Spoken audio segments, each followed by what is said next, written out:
사람은 변할까요? 변하지 않을까요? 변할까요? 변하지 않을까요? 이 질문에 대한 대답은 사람마다 다 다를 것입니다. 어떤 분은 사람은 절대 안 변한다. 검은 머리 짐승은 거두는 게 아니라는 속담이 있듯이 사람은 고쳐 쓰는 것이 아니다 라고 말하시는 분들이 있습니다. 또 반대로 이렇게 얘기하시는 분이 있습니다. 아니다. 사람은 큰일을 한번 겪게 되면 변하게 되어 있다. 병을 얻거나 또는 어떤 사업이 크게 또 망하거나 아니면 정말 사랑하는 사람을 먼저 떠나보내게 되는 큰 아픔을 겪게 되면 사람은 이젠 내가 정말 다르게 살아봐야 되겠구나 라는 생각이 들면서 새로운 다짐을 결정을 하기도 하지요. 그런데 시간이 지나고 나면 놀랍게도 대부분의 사람들은 다시 돌아갑니다. 왜 그럴까요? 그런 아픔과 고통과 여러 가지 상황을 경험했는데 왜 다시 예전으로 돌아가게 되는 것일까? 하나님께서는 오늘 본문을 통해서 그 이유를 설명하고 계십니다. 우리 모두 오늘 말씀 속에서 인간이 다시 돌아갈 수밖에 없는 그런 이유와 홍수라는 심판이 있었음에도 불구하고 사람이 변하지 않는, 아니 바뀌기가 어려운 그 이유들, 사람이 바뀌기 위해선 과연 무엇이 필요한지를 오늘 말씀 속에서 함께 나누기를 원합니다. 이 말씀을 깨닫는 은혜와 지혜가 주어지기를 주님의 이름으로 축복합니다. 하나님의 홍수로 이 세상의 모든 것을 쓸어버리셨습니다. 창세기 6장은 홍수 심판을 결정하신 이유에 대해서 이야기를 합니다. 사람이 어려서부터 악함이라. 사람의 죄악이 이 세상에 가득했다. 그래서 이 사람들을 쓸어버리기로 홍수 심판을 결정하셨던 겁니다. 그래서 하나님은 세상을 물로 심판하셨는데 이제 세상은 다 쓸림을 받았기 때문에 새로워졌죠. 다 씻겨졌죠. 이 세상에 남은 사람은 노아와 그 가족들 뿐입니다. 그러다 보니까 우리는 기대하게 됩니다. 이제는 새로운 세상이 되겠구나. 은혜를 입은 노아와 그 가족들로 말미암아 죄가 없는 아름다운 하나님의 온전하신 통치가 이루어지는 그 세상이 되겠구나 하고 우리는 나름 기대를 해봅니다. 그런데 하나님은 오늘 말씀해 보니까 전혀 다른 말씀을 하십니다.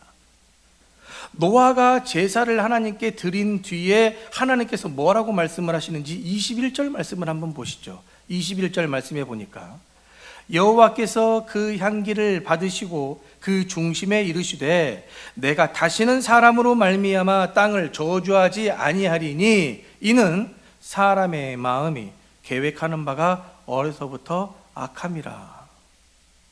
여러분 이 문장 잘 보셔야 됩니다. 좀 이상합니다. 좀 잘 이해가 안 되지 않습니까? 인간이 이제 정신을 차렸고 예배를 잘 드렸기 때문에 이제 내가 다시는 너희를 심판하지 않을게 라고 말씀하신 게 아닙니다.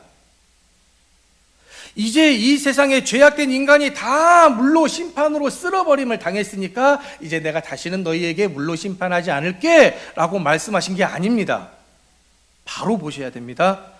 왜 하나님께서 다시 물로 심판하지 않겠다고 말씀을 하시냐? 인간의 마음에 계획하는 바가 어려서부터 악하기 때문에 다시는 물로 심판하지 않겠다는 얘기입니다. 당황스럽지 않으십니까? 창세기 6장 5절에서 하나님이 홍수 심판을 결정하셨던 이유가 지금 노란 색깔로 표시되어 있지 않습니까? 죄가 많고 악하기 때문에 홍수 심판을 한 겁니다. 그런데 지금 이제 홍수가 끝났죠. 감사함으로 지금 제사를 드렸죠. 하나님께서 약속을 주시는 겁니다. 다시 심판하지 않을게. 그런데 그 이유가 뭡니까? 사람의 죄악이 너무나 가득하고 어려서부터 악하기 때문에. 지금 답이 똑같습니다. 홍수 심판을 하신 이유도 다시는 심판을 하지 않겠다는 이유도 다 무엇이다? 사람이 악하다. 그래서 오늘 말씀 제목이 뭡니까? 심판으로 사람이 변할 수 없다. 사람의 마음이 계획하는 바가 어려서부터 악하기 때문에 이제 심판을 안 하겠다는 겁니다. 그러니까 이 말은 뭔 말이냐면 죄는 환경의 문제가 아니라는 얘기입니다. 인간의 결단이나 어떤 환경보다도 인간의 본성, 죄악으로 물들여져 버린 인간의 본성, 그 마음 때문이라는 것을 우리에게 알려주는 겁니다. 그러면 어떤 사람들은 이렇게 질문을 하게 되어 있죠. 아니, 그러면 사람이 이런 무서운 심판으로도 변하지 않을 것을 하나님이 다 알고 계셨다면 왜 홍수로 이 세상의 지면을 쓸어버리셨는가? 기분 나빠서 사람들을 다 죽이신 것 아닌가? 너무 잔인한 신 아닌가? 라고 안 믿는 사람들은 질문할 수 있을 겁니다. 하지만 홍수 심판의 목적은 두 가지. 첫 번째, 죄에 대한 하나님의 공의로우심을 보여주는 겁니다. 하나님은 신실하신 하나님, 믿을 만한 하나님, 약속의 하나님이십니다. 이렇게 하지 말아라, 이렇게 하면 이렇게 될 것이다 라고 말씀을 하셨다면 반드시 그렇게 하셔야죠. 죄를 지었으면 죄에 대한 대가를 치르게 하셔야 공평하신 하나님입니다. 하나님의 백성들은 죄를 지었는데 다 용서하고 하나님 믿지 않는 사람들은 심판을 했다? 이거는 하나님이 공평하신 하나님이 아니죠. 자기 새끼들 자기가 보호하는 이기적인 신으로밖에 우리는 생각할 수밖에 없습니다. 그러니 하나님은 공의로우시다. 반드시 그 하신 말씀을 실행하시는 분이시다. 약속의 하나님이다. 죄를 지었으면 그 죄의 삭은 사망이라, 죽음이라. 그러면 반드시 죽이셔야 되는 것을 하나님은 보여주시는 겁니다. 나 공평해. 믿는 자들에게만 그렇게 내 새끼들만 감싸는 그런 신이 아니다라는 것을 보여주시는 거죠. 두 번째, 인간은 이렇게 무시무시한 심판을 당했지만 이 심판을 당했다고 해서 바뀌지 않는다는 것을 보여주시는 겁니다. 심판은 죄를 잠시 멈추게 할 수도 있고 또 인간에게 두려움을 줄 수도 있지만 죄인의 마음을 완전히 새롭게 만들지는 못한다는 것을 가르쳐 주면서 문제는 이 세상이 아니야. 바로 인간이야. 너희들 마음에 물들어져 있는 죄야. 이것을 우리에게 말씀을 통해서 가르쳐 주는 거죠. 그런데도 우리는 계속해서 무엇을 바꾸려고 하느냐? 교회를 바꾸면 괜찮을 거라고 생각합니다. 이 교회를 떠나면 다른 교회 가면 괜찮을 거라고 생각합니다. 어떤 직장 속에서 내가 어떤 사람들과의 관계가 어려워서 그 직장을 바꾸면 괜찮다라고 생각합니다. 그러나 여기를 이직해서 다른 데를 가도 여전히 그 문제는 변하지 않습니다. 도시를 옮기면 좀 괜찮지 않을까라고 생각을 합니다. 내 이미지가, 관계 맺었던 사람들과의 이미지가 너무 안 좋아져서 내가 여기를 떠나서 다른 곳에 아니면 해외로 거주하면 좀 괜찮지 않을까? 우리는 그렇게 생각합니다. 그러나 하나님은 말씀하십니다. 문제는 세상이 아니야. 바로 너야, 사람이야 라고 말씀하시는 거죠. 1829년 미국 펜실베니아에 이스턴 주립 교도소가 있습니다. 그 이스턴 주립 교도소에서 획기적인 실험을 하나가 한 적이 있는데, 당시 이 교도소를 주도했던 인물들이 누구냐면 퀘이커 교도들 중심이었습니다. 그러니까 예수 그리스도를 믿는 사람들인데, 이 퀘이커 교도들의 특징이 뭐냐면 예수님은 믿지만 어떤 성직자의 개념이 없습니다. 모두가 다 평등합니다. 평등한 그런 상황 속에서 예배가 우리처럼 뜨겁게 찬송과 기도와 회개와 말씀과 이렇게 이루어지는 게 아니라 침묵입니다.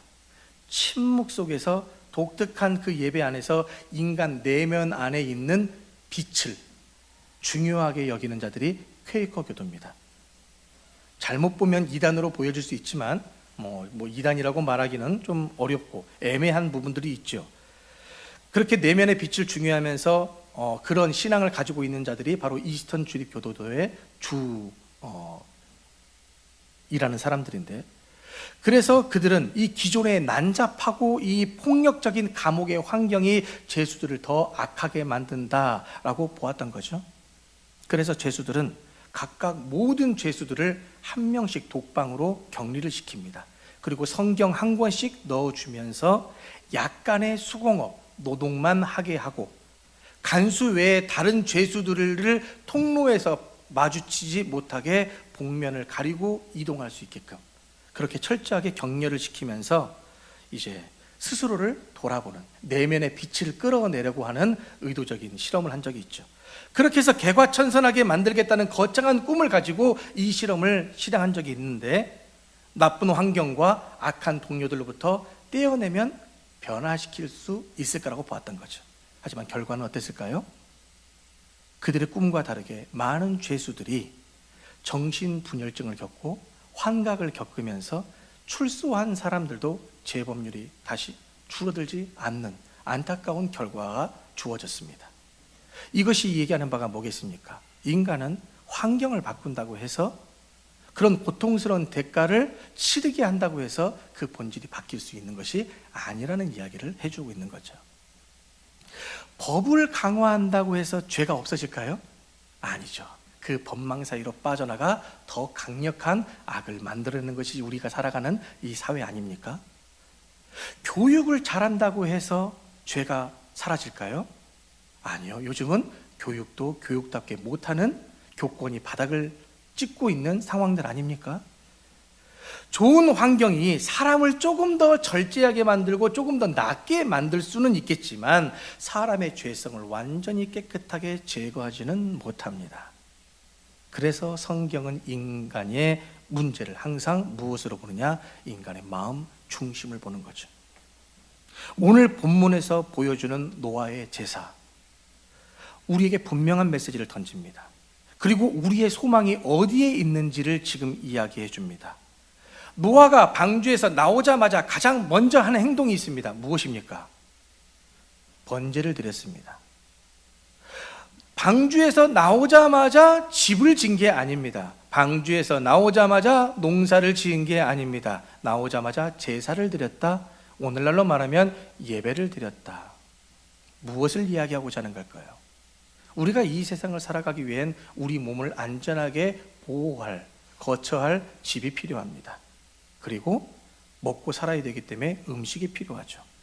사실 교회가, 예배가 우선순위는 아닐 것입니다. 그러나 오늘 하나님은 말씀하시죠. 노아를 통해서 이야기하시죠. 집이 우선이 아니야. 음식이 우선이 아니야. 너와 나와의 관계가 우선이야. 예배가 우선이라고 얘기하는 겁니다.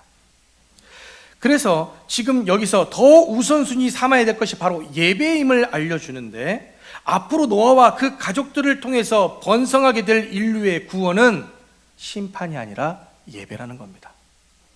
이렇게 설교를 하면 많은 사람들이 지금 이 시간에 예배만을 떠올리는데 이거는 공예배인 거고 우리의 삶의 예배까지 포함을 시키셔야 됩니다.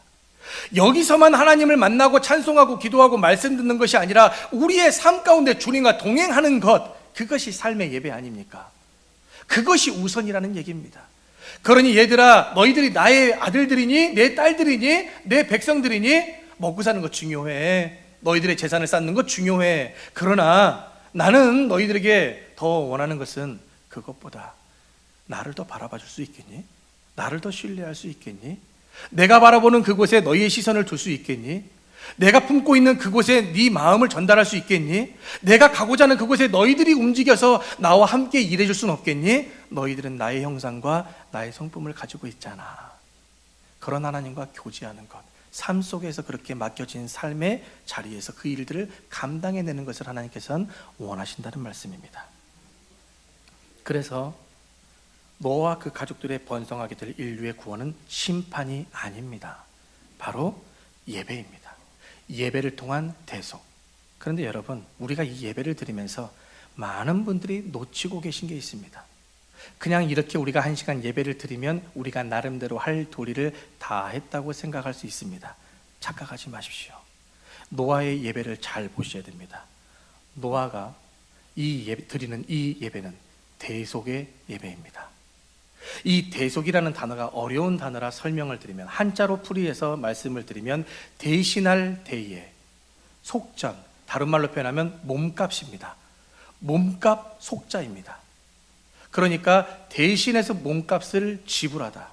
노아가 방주에서 나오자마자 하나님 앞에 번제를 드릴 때에 노아가 그냥 하나님 저 왔어요 찬송하고 기도하고 말씀을 선포하거나 듣는 게 아니라 번제를 드렸습니다. 희생 제물을 가지고 왔다는 얘기죠. 그러니까 대속이라는 건 뭐냐면 다른 사람의 빚이나 죄의 대가를 대신, 나를 대신해서 지불한다는, 그렇게 해서 그 사람을 자유롭게 한다는 것이 대속이라는 뜻입니다. 지금 노아가 드리고 있는 번제는 바로 그겁니다. 대속의 예배. 그러면 오늘 여러분들은 대속의 예배를 드리기 위해 이 자리에 계셔야 되는데 무엇으로 여러분들은 대속물을 삼으셨습니까? 무엇을 가지고? 그냥 혹시 나 혼자만 하나님 앞에 나온 것 아닙니까? 노아는 정결한 짐승들 중에서 선택하여 번제로 예물을 드립니다. 그 예물을 드림으로써 하나님은 그 제물의 향기를 받으셨다. 이 말은 무엇이냐? 죄인은 하나님 앞으로 나아갈 수 없다라는 얘기입니다. 그러니 죄 없는 사람만 하나님 앞으로 나아가게 되어야 된다. 만일 너희가 죄를 있다면 너희는 대속 제물을 통해서 그 죄를 씻음 받고 해결하고 하나님 앞에 서야 한다는 이야기를 오늘 본문이 가르쳐주고 있는 겁니다. 하나님은 노아가 드린 번제의 제물의 향기를 받으셨습니다. 그 제물의 향기가 향기로워서 아니면 냄새가 맡기가 너무 좋아서 받으신 게 아닙니다. 왜 받으셨냐? 이미 하나님은 인간이 이런 심판을 통해서 변할 수 없음을 아시고 완벽한 제사, 완벽한 예배를 생각하고 예비하시며 그 제물의 향기를 받으신 겁니다. 자, 그렇다면 흠없고 완벽한 그 정결한 번제물, 그 희생제물이 누구입니까? 우리는 다 알고 있죠. 예수 그리스도. 우리는 예수 그리스도 때문에 지금 이 자리에 있습니다. 그런데 혹시 이 자리에 나오면서 하나님 만나러 예배하기 위해 이 자리에 나오면서 예수 그리스도의 십자가 피와 물을 생각하며 오신 분 계실까요? 내가 예수님의 그 은혜 때문에, 십자가의 대속의 은혜 때문에 내가 지금 이 자리에 있는 건데, 나는 예수님을 생각하며 그 은혜에 감사하며 그 은혜에 고마움을 느끼며 눈물을 흘리며 이 자리에 나오신 분 계실까요? 그러지 못했다면 괜찮습니다. 오늘 이 말씀을 들으시며 앞으로 다시 아버지 앞에 나올 때, 이 공예배를 드릴 때 주님 감사합니다. 주님께서 날 위해 흘리신 그 물과 피로 내가 아버지 앞에 나아갈 수 있게 하심에 감사드립니다. 저의 이 마음의 예배를 받아 주옵소서. 그 마음으로 나오실 수 있는 저와 여러분이 되시길 주님의 이름으로 축복합니다. 홍수 이후 하나님이 말씀하십니다. 내가 다시는 너희를 심판하지 않겠다. 여러분, 이것이 복음입니다. 우리를 다시 심판하지 않으시겠다.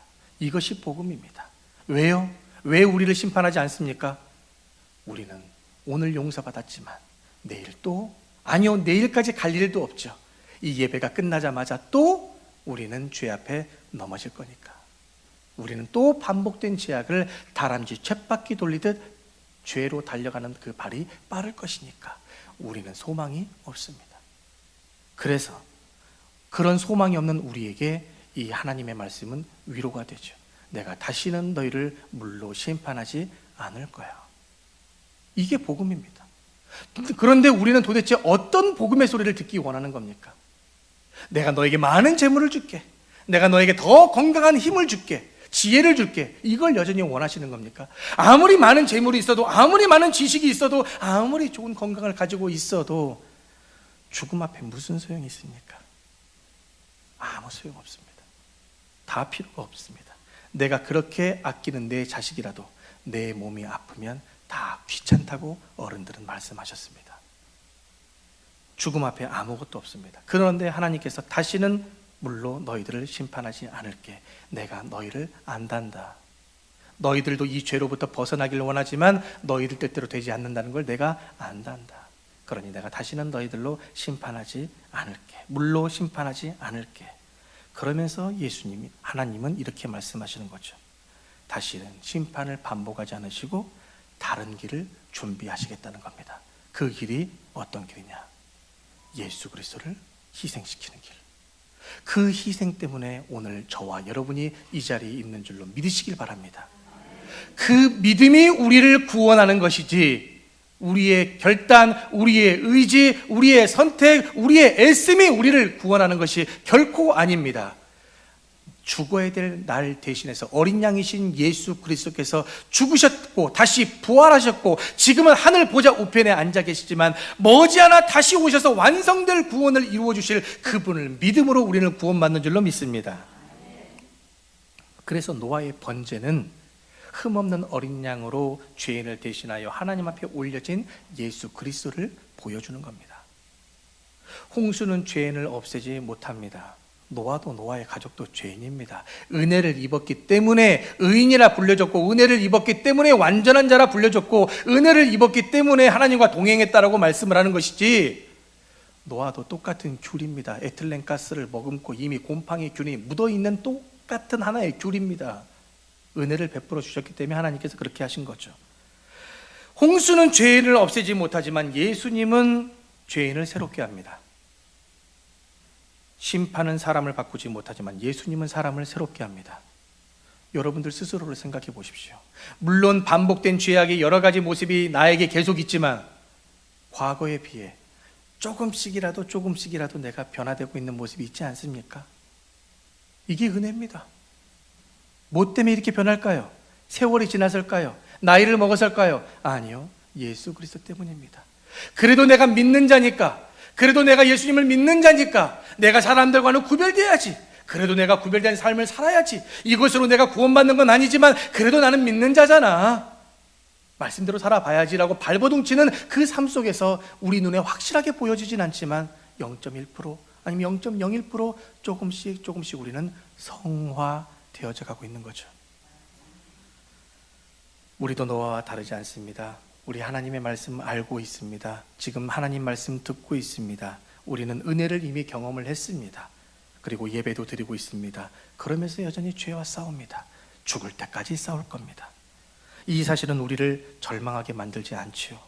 다시 아버지 앞에 나오게 만들지요. 다시 복음 앞으로 우리를 인도하게 하는 겁니다. 왜냐? 우리의 구원은 우리가 얼마나 변했느냐에 있는 것이 아니라 예수 그리스도의 은혜에 달려있기 때문에 이것이 믿어지는 게 복입니다. 이것이 믿어져야 복이 됩니다. 이게 복이 되지 못하면 이 자리에 있는 것이 참 힘듭니다. 어렵습니다. 혹시 이 자리에 계신 분들 중에서 하나님의 심판이 무서워서 이 자리에 나오신 분들이 계실지 모르겠습니다. 예배드리지 않으면, 봉사하지 않으면, 헌금 드리지 않으면 하나님께서 복 주시지 않고 예상치 못한 고난과 질병과 아픔 이런 거 주시지 않을까 두려워서 나오시는 분들이 계실지도 모르겠습니다. 한 분도 그런 분이 계시지 않기를 바라고 소망합니다. 빌립보서 2장 12절 말씀에 뭐라고 기록되어 있습니까? 우리가 말씀에 항상 복종하고 두렵고 떨림으로 우리의 구원을 이루라고 말하고 있지요. 그런데 이 두렵고 떨림으로 구원을 이루어야 한다는 이 말씀은 하나님을 향해서 거룩함과 경외함과 겸손함을 가지고 눈에 보이지 않지만 조금씩 변화하는 그리스도인의 삶을 살라고 우리에게 당부를 하는 것이지, 너희들 그런 식으로 하면 내가 복 안 줘, 이렇게 협박하는 하나님이 아니십니다. 그런데 여전히 많은 오랫동안 신앙생활을 하셨음에도 불구하고 하나님이 나에게 벌 주실까 봐 무서워서 예배드리시는 분들이 계십니다. 너무나 속이 상합니다. 절대 이 빌립보서 말씀은 처벌이나 심판에 대한 공포를 주시려고 이 말씀을 하신 게 아닙니다. 너희들이 은혜를 입었잖아. 그 은혜 받은 구원의 완성을 향해 우리가 주님과 함께 나아가자라고 권면하는 것이지 협박이 아닙니다. 우리는 심판이 무서워 하나님께 나아오는 사람들이 아닙니다. 우리를 대신하여 심판을 받으신 예수 그리스도를 믿기 때문에, 그 은혜가 너무나 크기 때문에, 그것이 너무나 감사하기 때문에, 우리에겐 도저히 답을 찾을 수가 없기 때문에 예수님 앞에 나오게 되는 거죠. 오늘도 불쌍히 여겨 주옵소서. 오늘도 은혜를 허락하여 주옵소서.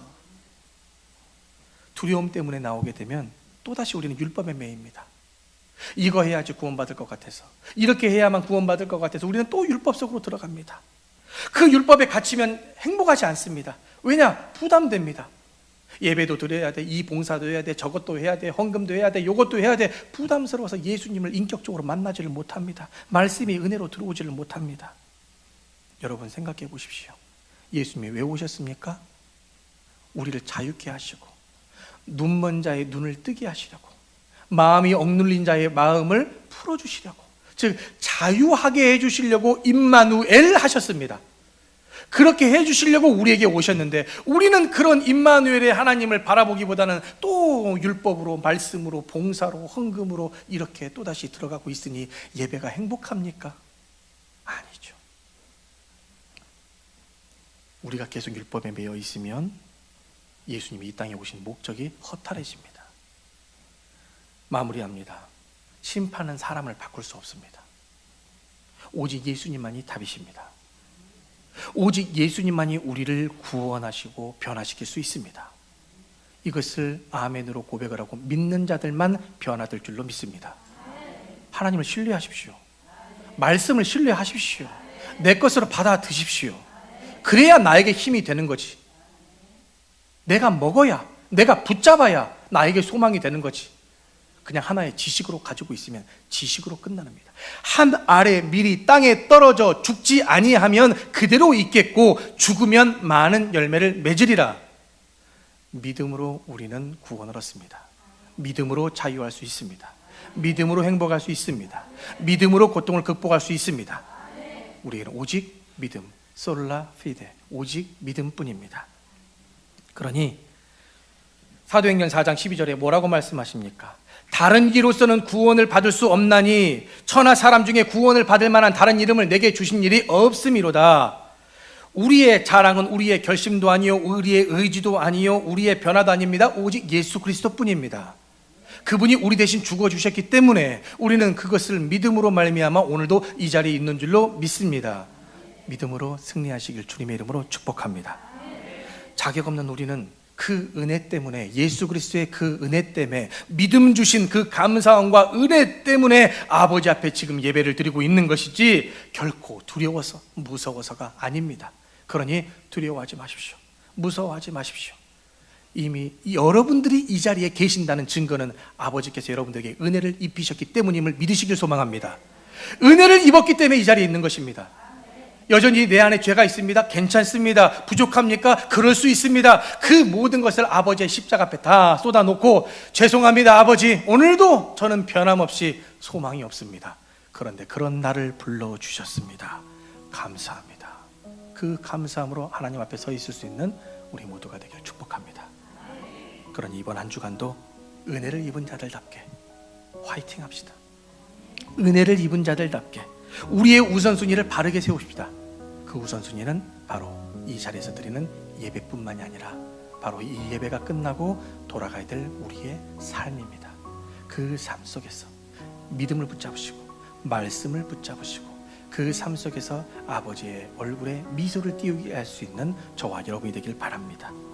내가 나된 것은 다 하나님의 은혜입니다 라는 고백이 그냥 하나님 들으시기에 립서비스가 아니라 나의 삶에 살아있는 고백이 되게 하시고 내 자신이 하나님의 기뻐하시는 거룩한 산 제물로 내 몸을 구별하여서 날마다 성령의 인도하심을 받아서 주님과 한 걸음 한 걸음 한 걸음 다시금 걸어갈 수 있는, 그렇게 해서 죄가 많고 이기적이고 욕심이 많은 이 세상 속에 내가 조금 더 희생하고 양보하고 내 몸을 녹이고 태워가면서 그들과 더불어 하나님의 은혜를 우리의 삶으로 보여줄 수 있는 그런 산제물이 되는 예배로 하나님 앞에 드려질 수 있는 저와 여러분이 되시길 주님의 이름으로 축원합니다. 하나님 아버지, 우리의 우선순위가 예배임을 알면서도 그 예배가 무엇을 말해주고 있는지에 대해서는 관심 갖지 않으며 그저 두렵고 떨림으로 또는 용서받고 구원받으려는 목적으로 하나님 앞에 있었던 저희들의 어리석음을 용서하여 주옵소서. 우리는 노아가 드린 번제를 통하여 심판은 사람을 바꿀 수 없으며 오직 참 번제물이 되신 예수 그리스도의 대속의 은혜로 변화되며 구원 얻을 수 있음을 깨닫습니다. 그러니 이곳에서의 예배나 삶의 예배 속에서 내가 나됨은 다 예수 그리스도의 은혜임을 고백하며 예수님의 말씀과 정신을 따라 주님과 동행하며 아버지의 이름을 높이고 아버지의 통치를 넓혀가며 아버지의 뜻을 세워갈 수 있는 우리 모두가 되게 하여 주옵소서. 예수님의 이름으로 기도하옵나이다.